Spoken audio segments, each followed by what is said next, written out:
Welcome to the Buff Show. Today we're going to talk about. Time out. We've switched sides. Am I looking at this camera? Yeah, Okay. yeah. We're rolling. Yeah. We're gonna keep. Sorry. We're gonna keep it going.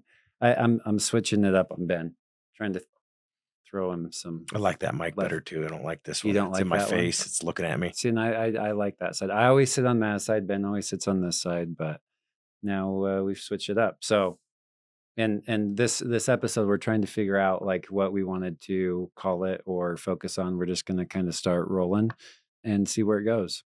But I think So- there's some good stuff to talk about. And this is more personal, like investing money, financials, life. Yeah. All in one podcast. So Yeah. And we'll see where it goes. You had your Bear Lake property you were telling me about. Why and what is that? Yeah. Good, bad, home run, base hit. So 2 years ago ish, I can't remember when we bought it. We bought a property in Bear Lake. And we bought it with some partners. Originally, they were clients. They wanted to buy a property in Bear Lake. I helped them got this property under contract. It was sweet. Like had a clubhouse and all these amenities, and every bedroom had its own. Like it was set up kind of like a hotel. 3 bedrooms, bathrooms, like en suites, Fully furnished. down to the utensils. Like sweet property, so cool. And they put it under contract, and it was like a 6 or 8 month delay before the contract date and when it would be completed. And during that time frame, their interest rate went from like 3% to like 6 or 7%, like crazy high. Mhm. And then they started being like, crap, like we're going to need a partner if we're going to be able to buy this.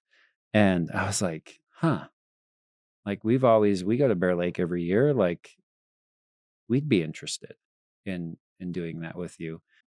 They gave us like the property manager gave us like conservative pro forma. Did you see that? Yeah. Conservative pro forma is basically like a estimated performance off of past and future projections. And they were projecting that the rental income on this place would be just under 30,000 a year. Yeah. Okay. And then the property management fees, they take 30%. So there's 10G. Yeah, you would net to owner would be about 20 grand. So we're like, and my fault on this is I've never bought like an Airbnb. So and you're seeing more and more communities like this pop up where the builder actually builds it as a vacation / investment property. Mm-hmm. And then they manage it themselves. And some are better than others, but you're seeing a lot more like these. Yeah, the unique thing about this is they had a built-in management company, and you could only use that management company. Smart. I couldn't even manage this myself. It made it super nice. When we wanted to stay, we just block out the dates, go there, and we would pay a $200 cleaning fee. And it was just like easy. Like I didn't have to worry about cleaners or like they never reached out to us on any issues with any rentals. But the problem is after 1 year of running it, we did our taxes and we made $8 grand. Between you and your partner, just you total. So you made $4 grand.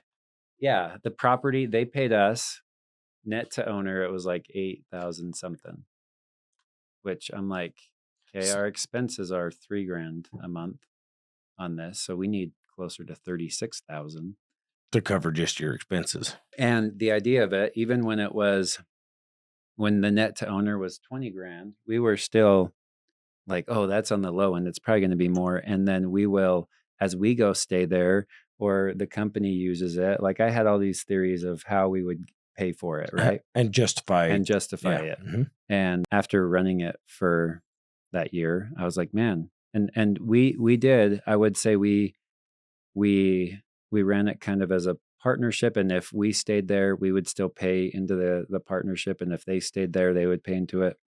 And if any friends or family or clients or like agents if you were or whoever, sending someone up there, you'd pay for it. We'd still pay for it. And so we brought in some more money there, but it still didn't make up the differences. And then I was like, geez, like I almost feel like I have to go stay there. And it wasn't fun anymore because it was like, if I don't utilize it, I'm going to lose. I can't justify it if I'm not using my justification. Yeah. Yeah. And it got to the point where we started to have to like, okay, we need to like both cough up money and put it into the account, because we started out with like a healthy account. We had like 15 grand extra in there.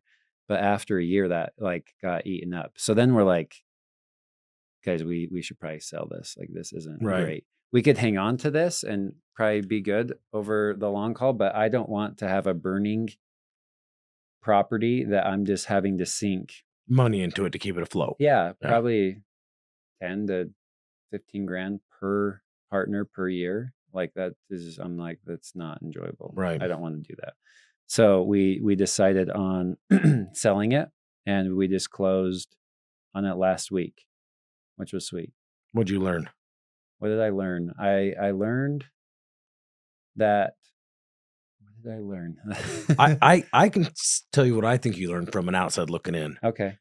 You learned that it's okay to sell a property if it's not performing. Yeah. It's okay to not get on base per se. Yeah. Right. You tried, it Yeah. didn't work out. You mitigated your risks Mhm. as much as you could, and it Yeah. didn't work out. So what did you do? Yeah. Jump ship. Pivot. Yep. And I think we could have like been like, no, we need to make this work. But I was like, how much I've been very like aware of my time lately. And so I was like, I'm jumping ship. Like this is not making sense.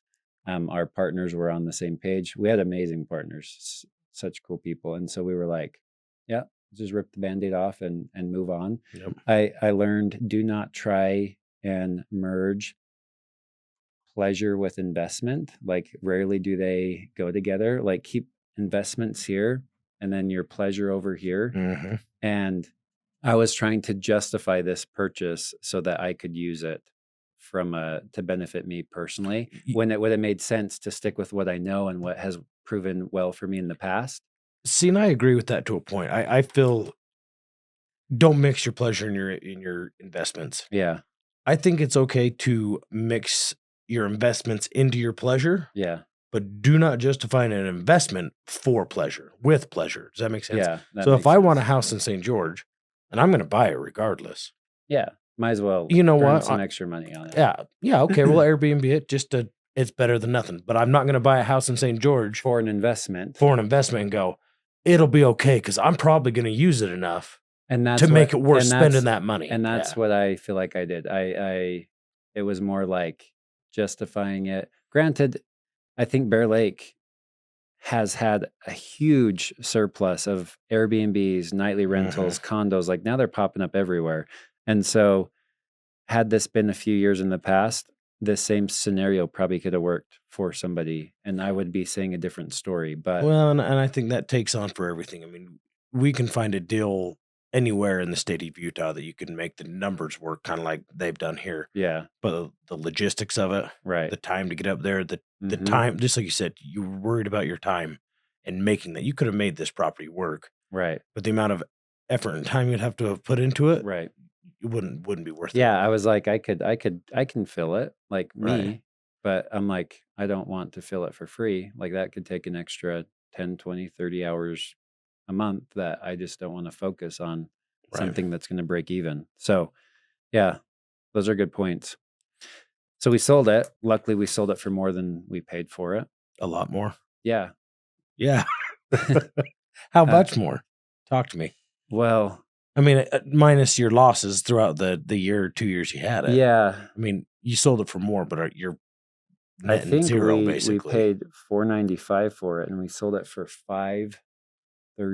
So 35 grand more. Also, yeah, but not 35. Yeah, but after by the your time fees you pay, and yeah. We had loan costs getting it, and then commission selling it, and title, like all that. By the time you did that, I mean that definitely helped. Plus the interest you paid for the 2 years. You know. Yeah. You didn't come away with too bad of a boo-boo is what I hear. It wasn't terrible, no. So, it could have been a lot worse. But you didn't come out smelling like a rose either. It was a pretty well clean sever is what it sounds like. Yeah. You know my situation more. Like everybody in the office, we're always investing, right? Trying to, at least, And I've been slow on the investment train. Yep. the past 3 years. Started the brokerage. I've had a lot of energy and effort focused in that.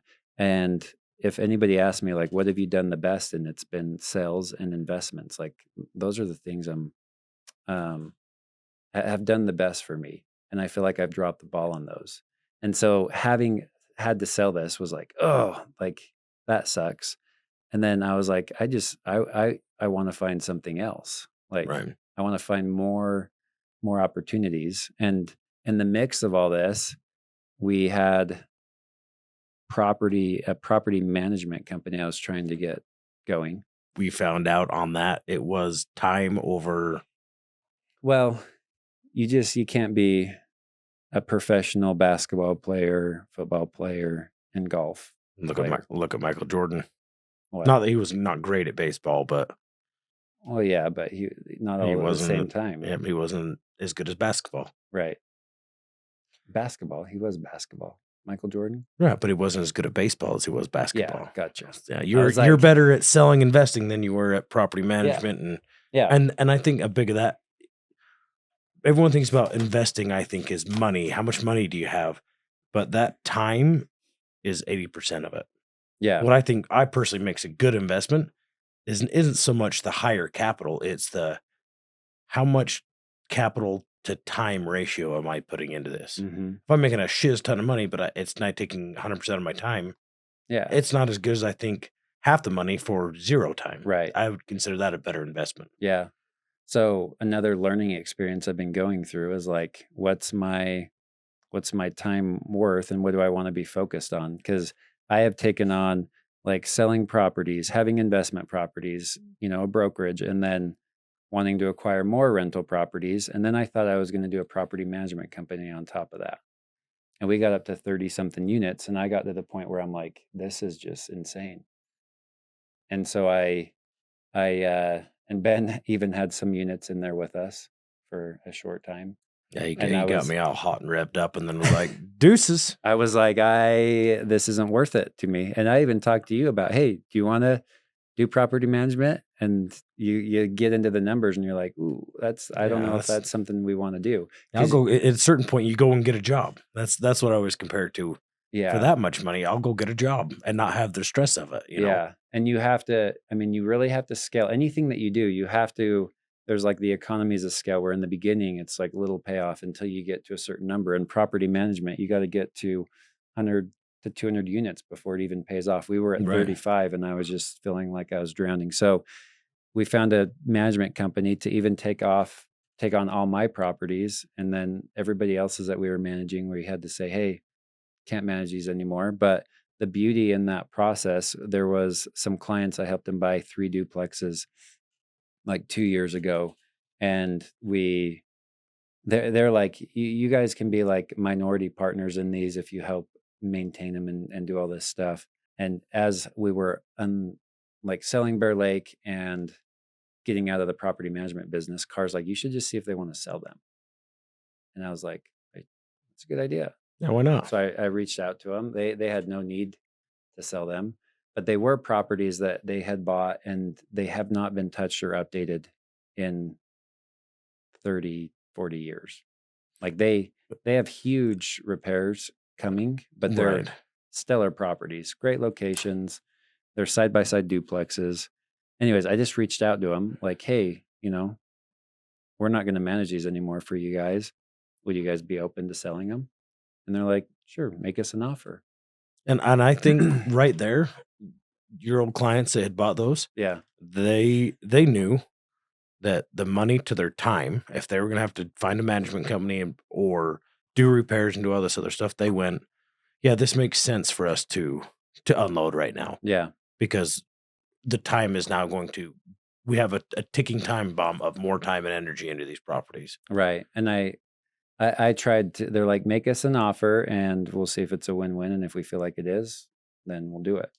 And the properties, again, like I said, they're awesome properties, but they have a ton of expenses coming, roofs, interior, like they need to be gutted on the inside. Mm. But that stuff doesn't scare me. So we wrote up a seller finance deal for these properties, and they're like, we tweaked a few things and we were able to take the proceeds from Bear Lake and buy 3 rental properties on a seller finance note, minimal down, like 3 duplex rental properties. 3 duplex rental properties. So it just got us 6 more units, And I'm like right now, I wouldn't say like they will, and this is how almost all my long-term rental properties have been. It's a little bit rough in the beginning. Takes Mhm. you a minute to get your feet under you, but I'm confident in like 5 to 10 years, I'm going to be like, yeah, like it was a home run deal, Right. right? Well, everything with time turns into a home run. And because I had this connection with these guys, we put 15 grand down per duplex, which is Nothing. 45 Yeah. grand for 3 duplexes, which is nothing. Nothing. But yeah. And I'm like, I would make that trade all day long, Bear Lake into 3 duplexes. Again, super stoked how it happened. I think the relationships, like people might be like, how'd that happen? And it was 90% like Dumb luck, dumb timing. and good relationships over the past 8 years with these Right. people. And I think another aspect of how did it happen too is you asked, Yeah. because you probably felt like I always feel like when you're going into like throw an offer out and in your mind you're thinking this would be a really good deal for me, you automatically think if What are it's a they really gonna good think? deal for me, they're gonna hate it Right. because. But there's a lot of people situational time just like that. Their time and energy to manage and upkeep those properties wasn't worth what they could just say, hey, yeah, let's sell our finance to this guy. We're still going to get paid monthly. Yeah. But if the roofs fall in tomorrow, Doesn't matter. we still get paid monthly, Yeah. So They will make about the same year over year that they did before when we were managing them as far as return wise, but we made the prices enough that they still made out with a decent return over the past 2 years of owning them, despite the market right. shifting quite a bit. And they didn't really have to invest any money back into the properties for these repairs that were coming. So I think it was like, I'm not afraid of the updates and the work to do that. I would say if they wanted to sell these today, they would have invested X amount per property, 50 grand per property, had selling expenses. And by the time they did all that work, it would have put them back to about what we paid for them today. So I'm like, really, it was like a killer. Like they wanted the interest return and everything and wanted to help us out. And we were okay with the future work that these will require to get them the rents up and get them performing better. And I think if you can find those situations where it is more of a win-win, then I've fallen into that trap the last, I've done a little bit in the last couple of years, yeah, but I've fallen in that trap of, there's no way. Like the right. last time I talked to a lender, I'm like, I've got debts here. My money's changed. I sold my electrical business and I've just fallen into that. Scarcity mentality. Yeah. Almost. Yep. Yeah. There's no way it happened. I'm not going to waste my time until I have $1 million in the bank. Right. Right. And that doesn't happen overnight either. Right. Like you've got to grind. Yeah. And so just before this podcast, as a matter of fact, I just emailed my wife to freak her out. I'm like, hey, I need your W-2s. I need your 401k stuff. Email my tax guy. I'm like, hey, tax guy, Yeah. Peyton's going to flex on me in this podcast about all this stuff. And so, well, it's keeping an open mind and just being willing to take, and there is a lot of luck involved, right? Like, you'll say, how'd that happen? And I'll be like, I don't know. Like I think here's a theory. Here's some Confucia for you. Yeah. The luck, everyone has it. But if you're not out looking for the luck, you'll never pick it up. You'll never get it. Luck doesn't hit you in the face. You got to hunt for it. But everyone has it out there. Yeah.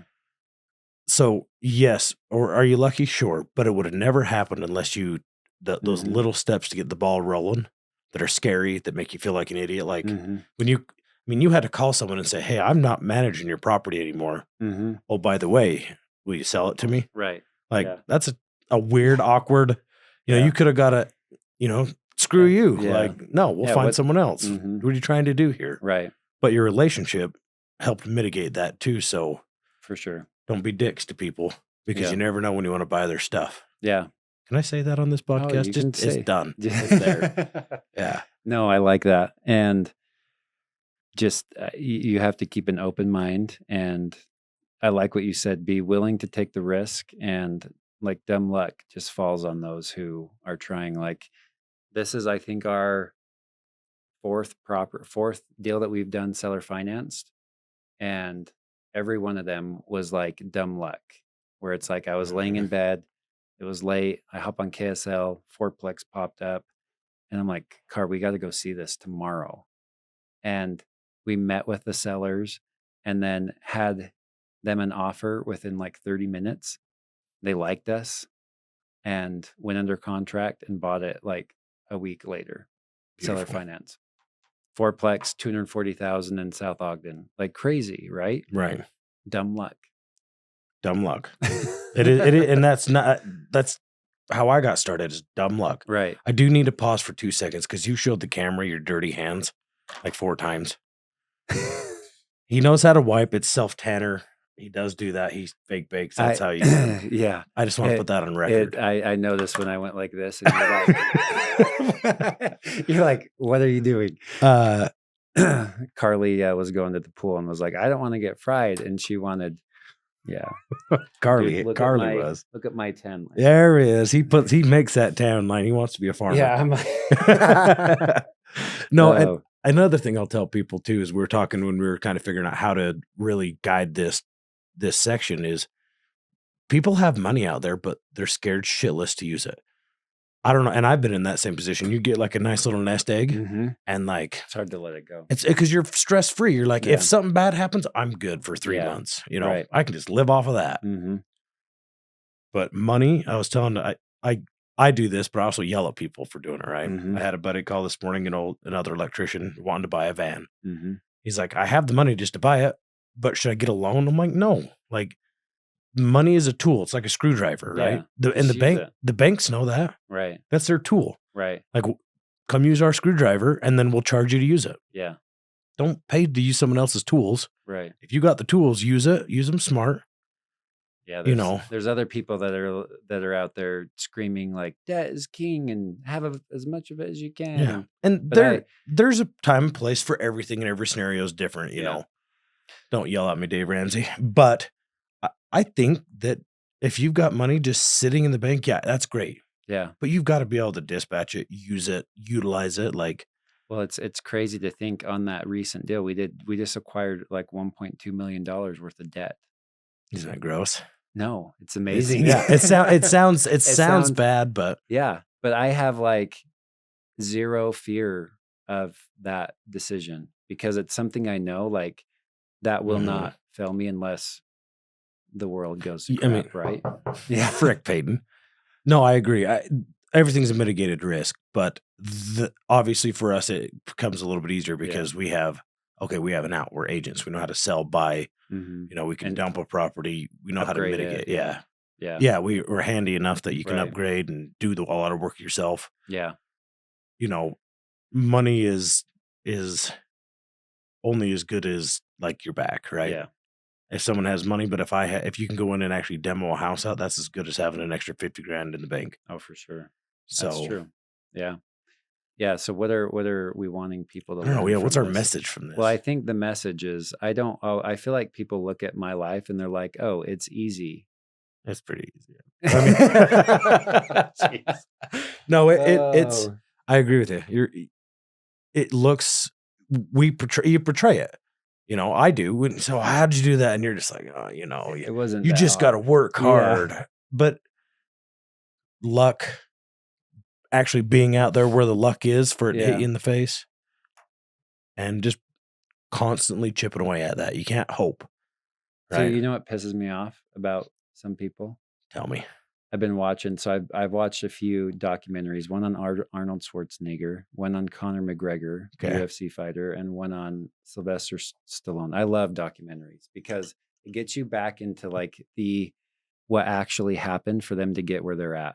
And I feel like there's way too many people out there that look at people and they're like, "Oh, wouldn't it be nice to be Michael Jordan?" Yeah, you know, and like The Last Dance, Michael Jordan's film, like. Nobody realizes the amount of work it took them to get to that point.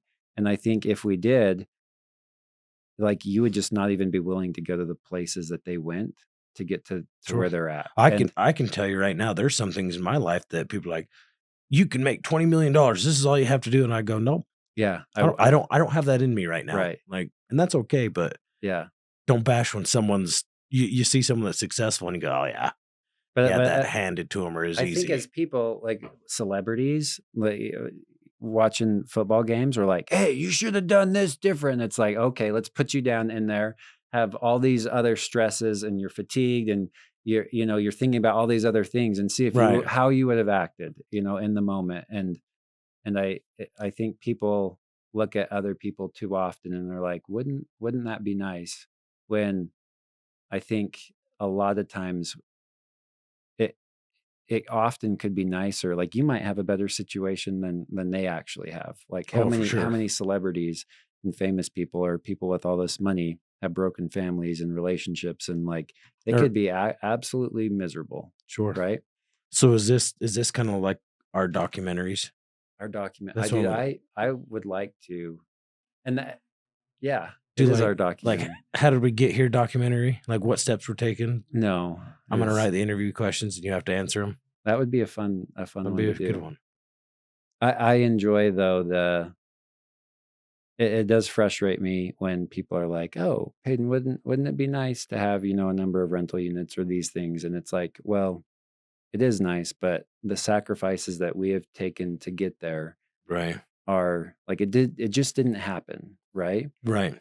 And so, like, I'm learning about this a lot more when it's like you see somebody with like a good physique, six packs and all that, or a bodybuilder. Right. And I used to be the one to be like, oh, like that's just a meathead, But the Right. amount of discipline and every like key ingredients that had to be perfect for that person to get to that point, Mhm. I'm realizing is like, oh, that's like hats off to you, because that's hard, Right. And I think it's hard in business and marriage, Mhm. raising kids, like all of these aspects, and then you throw it out there, and we're trying to balance all these At the same things, time, I think my problem is it is easy for me.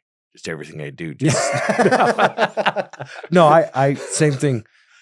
Sacrifice, but I think my biggest thing is not so much the sacrifice. It was I was ready to risk it all, and I had a wife by my side that was like, "Hey, if we're throwing it all in red, let's throw it all in red." Which I've been to Vegas with Ben, and he is straight like that. He's there. What game are we playing? Roulette. We got Roulette. you on roulette. And Ben's bouncing around, talking to people, making friends, and I'm like, $20. I'm like, okay, I'll do $20. No, it was bad. And I'm playing this same game for an hour, and then Ben comes back and he's got, I can't remember what you had. It was like $300 to $600, and you're like, on red. And I'm like, he no almost way. reached out and grabbed my chips off the table. I'm like, don't do that. You're kidding me. And of course, red. Yeah. Everybody goes wild, and I'm like, of course. But Ben's you mitigate risk. I only took 2 months of our mortgage to do that. But no, I think it is just pay attention. If you want to be successful, you watch a successful person and you take everything you can. Doesn't mean you have to copy them exactly, but you take everything you can from them and you twist it to what you can and need to do. Yeah. Right. Just like, no, I can't. I don't have that Michael Jordan. And I can say that. Right. But what I can take is like this, and this from there. And I need to and actually implement it. Yeah. You'll still fall on your face half the time or more. Yeah. But they'll catch that one good thing. And then you can portray to everybody else about how successful you are. It's the best. So hopefully this podcast we were all over the place. No, dude, this was good. I think it's showing the highs, the lows, where we're at, what's going on, because nobody knows what's right. Oh, I started a property management business and then quickly jumped. Yeah, it went tits up. Every day I look back and go, man, I should have stayed in electrical. Yeah, like the amount of money I could have been making right now. Like, what did I do? Yeah. Because you thought the life of a realtor was easier. It's so much easier. Do you make as much money? I mean, no, but I mean, look, I'm getting skinnier. I'm getting better looking, less stressed. We do have fun in the office. Yeah, we do. It's enjoyable. So, anyways, we'll have another philosophical life update podcast in the future, but hopefully you guys enjoyed this one. And until next time, the Till Now documentaries.